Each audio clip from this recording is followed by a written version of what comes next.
250,000 British families are homeless and living in tents because temporary accommodations are now being given to illegal migrants and we are running out of space. And somehow the political left are still welcoming all the migrants because we have to be compassionate. Not to our people, but to the migrants. This is absolutely a massive scandal. Now on this channel we recently talked about the actual priority list, the waiting list for housing, and that was another scandal. But this is actually about temporary accommodation as well. There are British families living in tent as the temporary accommodations have now completely run out. This is everything from the expensive hotels that are given to migrants and of course all the other sites that we've been using. So we don't even have basic space and shelter, short-term shelter for British families. These are families. These are not individuals who are drug addicts or criminals. No. These are just honest, innocent people with their kids who can't even have any support. Now, I'm not really in favor of big government interventions into our lives on a daily basis, but we have to have a basic safety net to protect the vulnerable, people at the bottom of society. That's the least the government could do to create a stability in any society, instead of sending foreign aid to other countries and of course giving out free Domino's pizzas and expensive hotels and barges to illegal migrants. Let's talk about some examples in this video.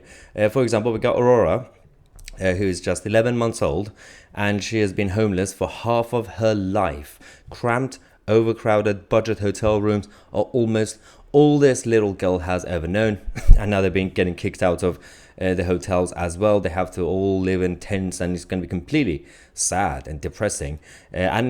This is not a good start for any baby, regardless of how the whole thing happened. Anyway, we also have Ben Thompson, who's a father. Ben Thompson is actually a full-time locksmith and the father of 3 children.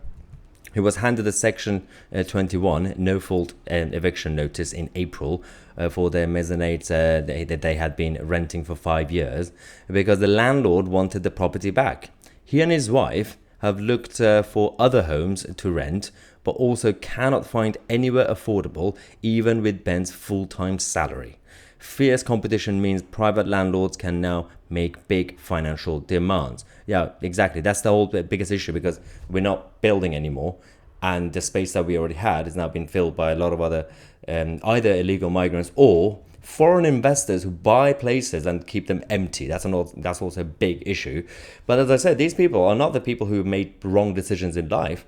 There are families who have jobs, and sometimes they have more than one job to protect their family, and now they're in trouble. And there's absolutely no support from the government because the government is too distracted by focusing on illegal migration. So this is what we're dealing with. So we got 242,000 households experiencing homelessness, including rough sleeping, sofa surfing and B&B stays. 85% of English councils reported an increase in the number of homeless families needing support. 97% of councils are struggling to find rental properties for homeless families. By the way, these are the same councils who've been rejecting every housing development unless it's for migrants. That's also the big issue.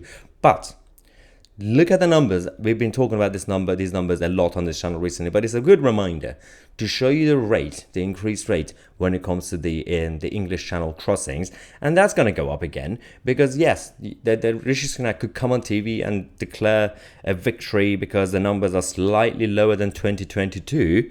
But we're not comparing it to 2022. We're comparing it to every other year before that, and especially before 2020, especially before 2019.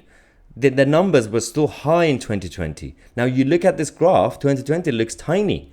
It's mostly because the next 3 years after that was been completely chaotic. But if you ignore 2021 to 2023 and now, then that graph would be scary if you just look at 2019 and 2020. So that's the issue. And now when it comes to the backlog, the Labour Party and now the government are way too focused on bringing down the backlog, the asylum cases, the so-called asylum cases. They think that the priority should be to just approve those cases. No, because that doesn't really fix the problem. The fundamental issue is the border is still open. So you can keep approving these cases or even reject it. Let's just say we reject and deport, which we can't, apparently. we're still going to have more people coming in.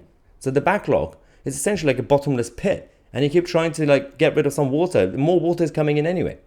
Well, the other way around. That was a bad analogy. But according to Sky News, this is the latest numbers they had, but we just checked today that the number has now gone up from 136,000 asylum applications to now about 170, 180,000. This is the massive record when it comes to the backlog in the history of this country and many countries around the world. They're waiting for the initial decision, including 62,000 that were made before 28th of June 2022. That's the legacy backlog that they say. Now, in December, Rishi Sunak pledged to clear the legacy backlog by the end of 2023. Since then, however, the Home Office has processed just 936 cases per week. Now, how can you achieve that? Why would you go around and set stupid targets when you know you either can't meet or you don't want to meet? But this is not really just about the problem with the country. It's not just about the housing. It's not just about national security or the culture being destroyed. It's also undermining democracy. Over the last few years and a couple of decades, politicians always lie. We know that. But the level of lies and deceptions happening is completely undermining and damaging democracy as a concept.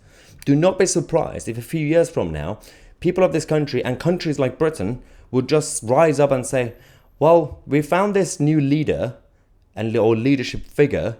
We'd rather have this person coming up as a dictator to sort out the country rather than us trusting to vote for elected politicians. This is not what I'm advocating, but this is the fear I have, that democracy will be so damaged that people will not have respect for it anymore because they can't trust it. Thanks to these guys. Keep lying and lying and lying. Anyway, I thought this was important to let you guys know about the numbers. Let me know your thoughts. I'm Mahyar Tousi, and we are the media.